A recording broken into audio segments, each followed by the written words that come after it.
Friends, welcome back to our YouTube channel GK with me. तो आज के इस क्लास में हम पढ़ना स्टार्ट करेंगे मौलिक कर्तव्य के बारे में, यानी कि फंडामेंटल ड्यूटीज़ के बारे में। ये क्लास आपके चंडीगढ़ पीआरटी, एनटीटी, टीजीटी सभी एग्जाम के लिए इंपॉर्टेंट रहने वाली है। तो आप इस क्लास को लास्ट तक देखिएगा, आपके लिए बहुत यूजफुल रहेगी। इसके साथ साथ मान लीजिए आप किसी अदर एग्जाम की प्रिपरेशन कर रहे हैं, जैसे एसएससी है, एचएसएससी है, कोई भी एग्जाम की तैयारी कर रहे हैं, सभी में इंडियन पॉलिटी के टॉपिक पूछे जाते हैं, तो आप उसके लिए भी इस क्लास को देख सकते हैं, आपके लिए बहुत यूजफुल रहने वाली है। और ये आपके चंडीगढ़ वालों के सिलेबस में भी स्पेशली मेंशन किया गया इस टॉपिक को, तो आपको ये जरूर पढ़ना है। ठीक है, तो आप इसको जरूर से जरूर पढ़ लीजिएगा, लास्ट तक क्लास को देखिएगा, आपके लिए बहुत यूजफुल रहेगी। इससे पहले वाली क्लासेस में मैं आपको सारी हिस्ट्री करा चुकी हूँ, जो जो आपके सिलेबस में दी गई थी। प्लेलिस्ट बनी हुई है एसएसटी न्यू सिलेबस के नाम से, जिसने भी क्लासेस नहीं देखी है आप जाकर पहले चेक कीजिए, वहां पर आपको सारी क्लासेस अवेलेबल होगी। इसके बाद हमारे जो भी 4-5 topic Indian geography and economics के रह जाएंगे, वो भी मैं आपको करा दूंगी। मुझे पता है 2-4 दिन से मैं क्लासेस नहीं ले रही हूँ, क्योंकि कुछ रीजंस था, मेरी तबीयत ठीक नहीं थी, इस वजह से मैं क्लास नहीं ले पाई। तो फिर आज मैंने सोचा चलो आपकी ये क्लास बना दी जाए। तो यहाँ पर आज की क्लास में हम कवर कर लेंगे कंप्लीट फंडामेंटल ड्यूटीज का टॉपिक। इससे पहले मैंने आपको रशियन रिवॉल्यूशन और फ्रेंच रिवॉल्यूशन कराया था। तो अगर हम बात करते हैं मौलिक कर्तव्य की, तो मौलिक कर्तव्य जो है, सबसे पहले तो ये सवाल आता है कि मौलिक कर्तव्य हमारे संविधान के कौन से चैप्टर्स में लिखे गए हैं, कौन से अध्याय में लिखे गए हैं, इसके साथ साथ कौन से आर्टिकल्स में आते हैं। अब यहाँ पर मैंने कल की क्लास में आपको फंडामेंटल राइट्स पढ़ाए थे, और ये हम क्या पढ़ रहे हैं, ड्यूटीज पढ़ रहे हैं। तो यहाँ पर राइट्स में और ड्यूटीज में डिफरेंस क्या है? देखने में तो दोनों एक जैसे लग रहे हैं, लेकिन यहाँ पर राइट्स और साथ साथ ड्यूटीज की बात हो रही है, तो ये दोनों ही अलग अलग बातें हो जाती है। अगर हम राइट्स की बात करते हैं तो हमारे पास उस चीज को पाने का अधिकार हो जाता है, और अधिकारों के लिए क्या कर सकते हैं, हम लड़ाई लड़ सकते हैं। लेकिन यहाँ पर किसकी बात हो रही है? ड्यूटीज की बात हो रही है, यानी कि कर्तव्यों की बात हो रही है। तो कर्तव्य, मान लीजिए आप जैसे फैमिली में भी रहते हैं, तो फैमिली में आप अपनी ड्यूटीज को निभाए या ना निभाए, इस पर कोई एक तरीके का आपके ऊपर दंड का प्रावधान तो नहीं रहेगा, लेकिन अधिकारों के लिए क्या कर सकते हैं, आप मांग कर सकते हैं। ठीक है, तो ये क्या आपकी फंडामेंटल ड्यूटीज है। ड्यूटीज के लिए आप क्या नहीं कर सकते, कहीं पर भी कोई मांग नहीं कर सकते। ड्यूटीज एक टाइप से आपको क्या दिए गए हैं, निर्देश दिए गए हैं कि आपको ये काम करने चाहिए। ठीक है, जैसे मान लीजिए आप फैमिली में होते हैं, तो फैमिली में आपके पेरेंट्स हैं, अगर आप उनके प्रति अपनी ड्यूटीज निभाते हैं तो आप एक अच्छे बच्चे बन जाते हैं। लेकिन अगर आप उन ड्यूटीज को नहीं निभा रहे हैं, तो आप क्या है, आप घटिया श्रेणी में आएंगे। वैसा ही हमारे यहाँ पर लिखा गया है, जो फंडामेंटल ड्यूटीज है, इसमें आपको क्या दिए गए हैं, अलग अलग आपके कर्तव्य बताए गए हैं कि अगर आप इन कर्तव्यों को निभाएंगे तो आप कैसे नागरिक है, एक अच्छे नागरिक होंगे, आपका देश अच्छा होगा। अगर आप इन ड्यूटीज को नहीं निभाते हैं तो आप एक बुरे नागरिक कहलाएंगे। तो बस इसीलिए इसमें आपको अपने अधिकार, आपके जो ड्यूटीज है, कर्तव्य है, उनको याद दिलाने के लिए फंडामेंटल ड्यूटीज को क्या किया गया, इसमें ऐड किया गया, शामिल किया गया। तो यहाँ पर क्या है, मौलिक कर्तव्य है। मौलिक कर्तव्य किसमें लिखे गए हैं, भाग 4A में लिखे गए हैं। ठीक है, तो किसमें है, भाग 4A में लिखा गया है। यानी कि जैसे हमारा कॉन्स्टिट्यूशन है, कॉन्स्टिट्यूशन में अलग अलग भाग लिखे हुए हैं, जैसे अलग अलग चैप्टर्स है, अलग अलग आर्टिकल्स है। ठीक है, तो आज की डेट में 475 प्लस आर्टिकल्स देखने को मिलते हैं, भाग हमारे 22 है। ठीक है, तो यहाँ पर हमारे पास अलग अलग 22 भाग पर जो आपके राइट्स हैं और इसके साथ साथ जो आपके कर्तव्य हैं, वो दोनों क्या हैं, अलग अलग होते हैं। लेकिन फिर भी क्या है, इनमें घनिष्ठ संबंध होता है, पर दोनों एक दूसरे से क्या है, अलग अलग हैं। तो यहाँ पर क्या आएगा, अधिकार और कर्तव्य क्या है, परस्पर घनिष्ठ संबंधित है, पर दोनों क्या एक दूसरे से अलग होते हैं। भारतीय संविधान में मौलिक अधिकार तो शामिल थे, परंतु संविधान निर्माताओं ने यह आवश्यक नहीं समझा कि नागरिकों के मूल कर्तव्यों को संविधान में जोड़ा जाए। यानी कि जब आपका कॉन्स्टिट्यूशन लिखा जा रहा था, तब उस समय हमारे जो संविधान निर्माता है, उन्हें इस चीज की जरूरत नहीं लगी कि आपके संविधान में मौलिक कर्तव्यों को क्या किया जाए, शामिल किया जाए। लेकिन उन्होंने यहाँ पर राज्यों के कर्तव्यों को लिख दिया था, यानी कि राज्य के नीति निर्देशक तत्वों को इसमें क्या कर दिया था, शामिल कर दिया था। ठीक है, तो यहाँ पर क्या आएगा, राज्य के नीति निर्देशक तत्वों को इसमें क्या किया गया, शामिल किया गया। तो इसके बाद हम नेक्स्ट पॉइंट पर चलते हैं। भारतीय संविधान में मूल कर्तव्यों की व्यवस्था पूर्व सोवियत संघ के संविधान से की गई है। यानी कि हमने जो ये मूल कर्तव्य इसमें ऐड किए हैं, यानी कि फंडामेंटल ड्यूटीज जो इसमें ऐड की है, वो कहाँ से ली है, रशिया के संविधान से ली है, जो पहले यूएसएसआर था वहां से हमने किसको ऐड किया है, मूल कर्तव्यों को यानी कि फंडामेंटल ड्यूटीज को इसमें शामिल किया है। ठीक है, आई होप आपको ये समझ में आया होगा। ये सारी की सारी बातें जो है आपको याद रखनी है। अब यहाँ पर जो ये मूल कर्तव्य है इसको कैसे शामिल किया गया, इसके लिए कौन सी कमेटी बनाई गई, तो यहाँ पर लिखा है 1976 में कांग्रेस पार्टी ने सरदार स्वर्ण सिंह समिति का क्या किया, गठन किया। ठीक है, तो 1976 में क्या हुआ है, कांग्रेस पार्टी ने क्या किया था, सरदार स्वर्ण सिंह कमेटी बनाई। जो सरदार स्वर्ण सिंह है ये बहुत ज्यादा पढ़े लिखे इंसान थे, बहुत ज्यादा मिनिस्ट्री इनके पास रह चुकी थी, तो इनको क्या बना दिया गया, इसका हेड बना दिया गया। और इन्होंने ये जो फंडामेंटल ड्यूटीज है इनको कब ऐड किया गया, जब देश में आपातकाल लगा हुआ था, और ये आपातकाल 1975 से 77 के बीच का था। यानी कि इस टाइम पर इंदिरा गांधी का जो बोलबाला था हमारे देश में, तो उनके टाइम पीरियड पर ही यहाँ पर क्या ऐड किया गया, मौलिक कर्तव्यों को इसमें शामिल किया गया। ठीक है, इसके दौरान मूल कर्तव्यों की क्या की गई, संस्तुति दी गई थी, यानी कि राष्ट्रीय आपातकाल के दौरान मूल कर्तव्यों को शामिल करने की क्या की गई, संस्तुति दी गई। स्वर्ण सिंह कमेटी ने क्या किया है, 8 प्रकार के कर्तव्यों को जोड़ने का क्या इसमें सुझाव दिया था। तो जो सरदार स्वर्ण सिंह कमेटी बनाई गई उन्होंने कितने टाइप्स के यहाँ पर ड्यूटीज जोड़ने की बात कही, 8 प्रकार की ड्यूटीज को इसमें शामिल करने की बात कही गई।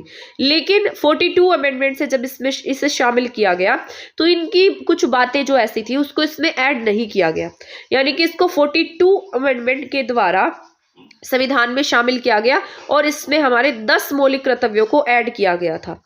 8 कर्तव्य स्वर्ण सिंह कमेटी ने सुझाव दिया था, इसमें उन्होंने ये भी लिखा था कि जो भारत के नागरिक हैं उन्हें टैक्स जो पे है वो करना चाहिए, टैक्स पे करना चाहिए।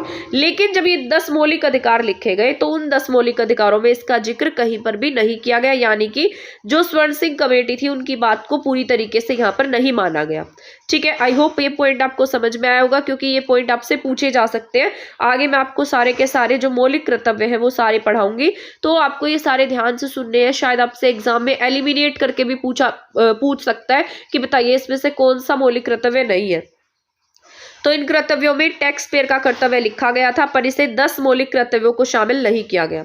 इसके बाद क्या आएगा, 42 अमेंडमेंट एक्ट 1976 के द्वारा संविधान में भाग 4A में इसको क्या कर दिया गया, शामिल कर दिया गया।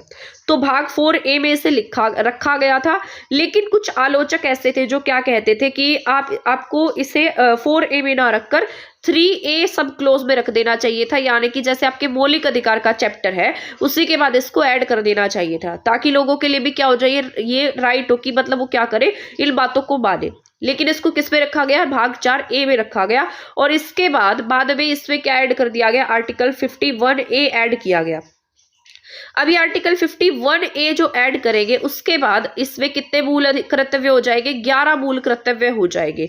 इससे पहले कितने मूल कर्तव्य थे, 10 मूल कर्तव्य थे। 86वें संविधान संशोधन 2002 के द्वारा आर्टिकल 51A में नया खंड क्लोज टी भी ऐड किया गया, जिसमें जो अभिभावक थे यानी कि जो पेरेंट्स हो गए, गार्जियंस हो गए, उनको क्या कहा गया कि आप 6 से 14 वर्ष के अपने बच्चों को शिक्षा के क्या करेंगे, अवसर प्रदान करेंगे। और अवसर प्रदान करने का कर्तव्य जोड़ देने से अब नागरिकों के पास कितने कर्तव्य हो गए हैं, 11 कर्तव्य है। पहले कितने थे, 10 कर्तव्य थे। और जो स्वर्ण सिंह कमेटी थी उन्होंने कितने कर्तव्य ऐड करने की बात कही थी, 8 कर्तव्यों को ऐड करने की बात कही थी। लेकिन 42 अमेंडमेंट से कितने कर्तव्य शामिल किए गए, 10 कर्तव्यों को इसमें शामिल किया गया। लेकिन बाद में एक 51A एक नया खंड जोड़ा जाता है और उससे ये 11 मौलिक कर्तव्य अब आपके संविधान में शामिल है। तो आपको ये याद रखना है, ठीक है। आर्टिकल 51A के अनुसार कर्तव्यों का पालन प्रत्येक नागरिक को करना होगा, ठीक है। तो क्या आएगा इसमें, आर्टिकल 51A के अनुसार जो कर्तव्य है यानी कि ड्यूटीज है, जो फंडामेंटल ड्यूटीज है, उनका पालन क्या करना होगा, प्रत्येक नागरिक को करना होगा, ठीक है। तो आई होप ये समझ में आ रहा होगा आपको। इसके बाद यहाँ पर 11 कर्तव्य कौन से हैं, इसको अब ध्यान से सुनिएगा, क्योंकि ये आपके इंपॉर्टेंट है और इसमें से एग्जाम में पूछा भी जा सकता है। बहुत ईजी से है, एक बार सुन भी लेंगे तो भी आपको ध्यान में रहेगा कि हमने पढ़ा था। तो यहाँ पर लिखा है, संविधान का पालन तथा उसके आदर्श और राष्ट्रीय प्रतीकों का क्या करेंगे, आप सम्मान करेंगे। यानी कि आप क्या करेंगे, संविधान का पालन करेंगे, कॉन्स्टिट्यूशन की आज्ञा का पालन करेंगे, उसके जो आदर्श राष्ट्रीय प्रतीक है उनका सम्मान करेंगे, हमारे जो नेशनल सिंबल्स है हमें उनका सम्मान करना होगा। इसके साथ साथ जैसे हमारे जो राष्ट्रीय ध्वज है उसका सम्मान करेंगे, हमारे राष्ट्रीय गान का सम्मान करेंगे, ठीक है। लेकिन जो मौलिक कर्तव्य थे उसमें राष्ट्रीय गीत की बात नहीं लिखी गई है। वैसे हमें हमारे राष्ट्रीय गीत का भी सम्मान करना है, लेकिन मौलिक कर्तव्यों में ये बात मेंशन नहीं है। तो ये पॉइंट आपको याद रखना है। आपसे पूछा जा सकता है कि किस किस के बारे में आपके मौलिक कर्तव्यों में लिखा गया है। तो यहाँ पर राष्ट्रीय ध्वज की बात कही गई है, राष्ट्रगान की बात कही गई है, लेकिन यहाँ पर राष्ट्रीय गीत की बात नहीं लिखी गई। इसके बाद राष्ट्रीय आंदोलन के प्रेरक आदर्शों का क्या करेंगे, पालन करेंगे। तो ये पॉइंट आपको याद रखना है। क्या आएगा इसमें, राष्ट्रीय आंदोलन के प्रेरक आदर्शों का क्या करेंगे, पालन करेंगे। स्वतंत्रता के लिए हमारे राष्ट्रीय आंदोलन को प्रेरित करने वाले उच्च आदर्शों को हृदय में संजोए रखेंगे और क्या करेंगे, उनका पालन करेंगे। ठीक है, तो यहाँ पर क्या मेंशन है, राष्ट्रीय आंदोलन के प्रेरक जो आदर्श है उनका हम क्या करेंगे, पालन करेंगे। स्वतंत्रता के लिए हमारे राष्ट्रीय आंदोलन को क्या करेंगे, प्रेरित करने वाले जो हमारे उच्च आदर्श है उनको हृदय में संजोए रखेंगे और उनका पालन करेंगे। इसके बाद नेक्स्ट पॉइंट है, थर्ड पॉइंट, भारत की जो प्रभुता है, एकता है, अखंडता है, उसकी रक्षा करेंगे। हम कोई भी ऐसा काम नहीं करेंगे जिससे कि हमारे देश की अखंडता को, देश की एकता को कोई भी किसी प्रकार का नुकसान हो। ठीक है, हम एक देश में रहते हैं और हमारे पास आपको पता है 28 जो स्टेट्स है वो सभी क्या करते हैं, मिलजुल कर रहते हैं। हम कोई ऐसा काम नहीं करेंगे जिससे कि उससे हमारे देश को कोई नुकसान हो। ठीक है, तो हम मिलजुल कर रहेंगे, देश की रक्षा करेंगे और राष्ट्र की सेवा करेंगे। जैसे राष्ट्र की सेवा की बात यहाँ इसलिए मेंशन की गई है, मान लीजिए कभी देश पर कोई विपत्ति आ जाती है, कोई युद्ध की स्थिति पैदा हो जाती है, तो हमारा क्या कर्तव्य है कि हम वहां पर युद्ध में शामिल होने के लिए तैयार रहेंगे। ठीक है, ये 4 फंडामेंटल ड्यूटीज अब तक हम पढ़ चुके हैं। इसके बाद हमारा नेक्स्ट पॉइंट है, भारत के सभी लोगों में समरसता की भावना, सम्मान की भावना, भातृत्व की भावना का निर्माण करेंगे। ठीक है, हम मिलजुल कर रहेंगे, एक दूसरे का सम्मान करेंगे, भाई ऐसे कार्य करेंगे जिससे भाईचारे को बढ़ावा मिले। जो धर्म, भाषा या प्रदेश या वर्ग पर आधारित सभी भेदभाव से क्या होगी, परे होगी। ठीक है, ऐसी प्रथाओं का त्याग करेंगे जो स्त्रियों के सम्मान के विरुद्ध है। तो ये भी आपको याद रख लेना, ये पॉइंट आपका इंपॉर्टेंट है। तो इसमें हमने क्या पढ़ा है, भारत के सभी लोगों में समरसता तथा सम्मान, भातृत्व की भावना का निर्माण करेंगे, जो धर्म, भाषा, प्रदेश, वर्ग पर आधारित सभी भेदभाव से परे होगी। ऐसी प्रथाओं का त्याग करेंगे जो स्त्रियों के सम्मान के विरुद्ध होगी।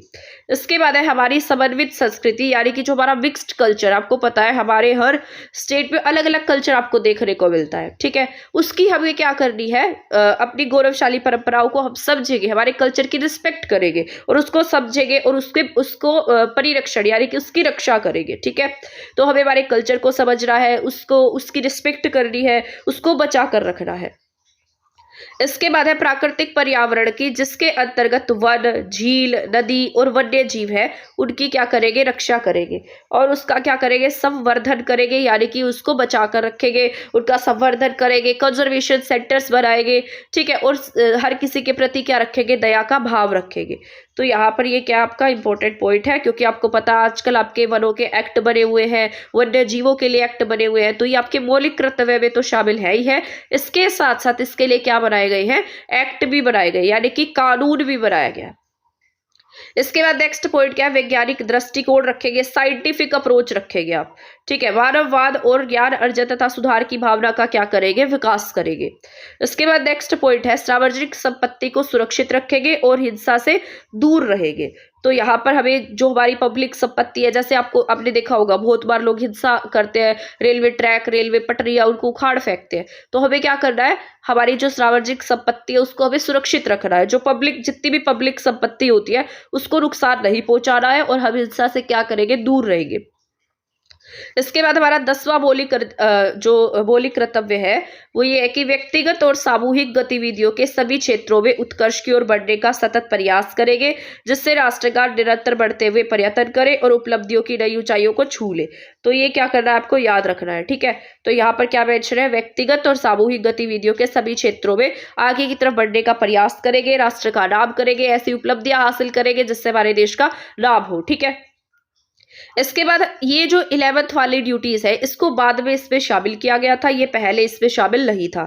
तो 86th अमेंडमेंट 2002 के द्वारा 11वीं मूल कर्तव्य को जोड़ा गया और इसमें क्या लिखा गया, 6 से 14 वर्ष की आयु के बच्चों को शिक्षा के उचित अवसर मुहैया कराने का माता पिता का, अभिभावकों का क्या होगा, मूल कर्तव्य होगा। तो ये बात याद रखनी है। 86th अमेंडमेंट 2002 के द्वारा क्या लिखा गया, हमारे पास 11 मूल कर्तव्य हो गए। 11वां जो मूल कर्तव्य है उस पर क्या ऐड किया गया, 6 से 14 साल तक की आयु के जो बच्चे हैं उनके पास जो भी अभिभावक होंगे वो क्या करेंगे, मतलब उनके पास उनका ये कर्तव्य बनता है कि वो बच्चों को शिक्षा दे, ठीक है, उन्हें पढ़ाए। तो ये थे आपके 11 मौलिक कर्तव्य जो आपको समझ में आए होंगे। अब ये मौलिक कर्तव्य जो है इसके कुछ इंपॉर्टेंट पॉइंट्स भी मैंने यहाँ पर मेंशन किए हैं जो आपके लिए बहुत ज्यादा यूजफुल रहेंगे, तो उसको बहुत ध्यान से सुनिएगा।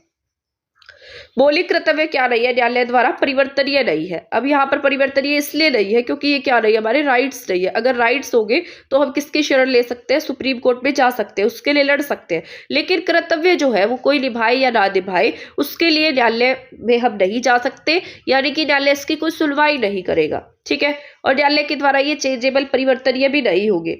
इसके बाद यहाँ पर इसके बाद डीपीएसपी जो है ये आपको पता है जो आपके मौलिक कर्तव्य है वो नीति निर्देशक तत्वों के बाद में लिखे गए हैं। इसके बाद लिखा है मैंने नेक्स्ट पॉइंट, जैसे मैंने अभी आपको बताया कुछ मौलिक कर्तव्य थे जो बाद में क्या बना दिए गए, कानून बनाए गए हैं। जैसे नागरिकों के मूल कर्तव्य संबंधी एक वर्मा समिति बनी थी 1994 में। ये मूल कर्तव्यों की पहचान और उनके क्रियान्वयन के लिए कानून प्रावधानों को लागू करने की व्यवस्थाएं करती है। जैसे राष्ट्रीय ध्वज है, भारतीय संविधान, राष्ट्रीय गीत, इसका अनादर हम नहीं कर सकते, इसकी अवमानना नहीं करेंगे। अगर हम ऐसा करते हैं तो हमारे लिए दंड का प्रावधान होगा। इसके लिए स्पेशली एक्ट बनाए गए हैं। यह सुनिश्चित करने के लिए राष्ट्रीय सम्मान यानी कि राष्ट्र गौरव की अवमानना पर रोक अधिनियम 1971 विद्यमान है। तो ये आपको ध्यान रखना है, ठीक है। तो इसके लिए अगर मान लीजिए किसी भी चीज के खिलाफ के लिए अगर कोई एक्ट बन रहा है तो वहां पर जरूर से जरूर सजा का प्रावधान होगा। अगर आप उस कार्य को नहीं करते हैं तो आपके लिए सजा का प्रावधान इसमें शामिल होगा। इसके बाद वन्य जीव एक्ट 1975 क्या करता है, जो वन्य जीव है इनके व्यापार पर प्रतिबंध लगाता है। इसके बाद नेक्स्ट पॉइंट है वन संरक्षण एक्ट 1980 वनों की अनियमित कटाई और वन भूमि गैर वन उद्देश्यों के इस्तेमाल पर रोक लगाता है। कर्तव्यों के साथ साथ अभी ये क्या बना दिया गया है, कानून भी बना दिया गया है, ठीक है।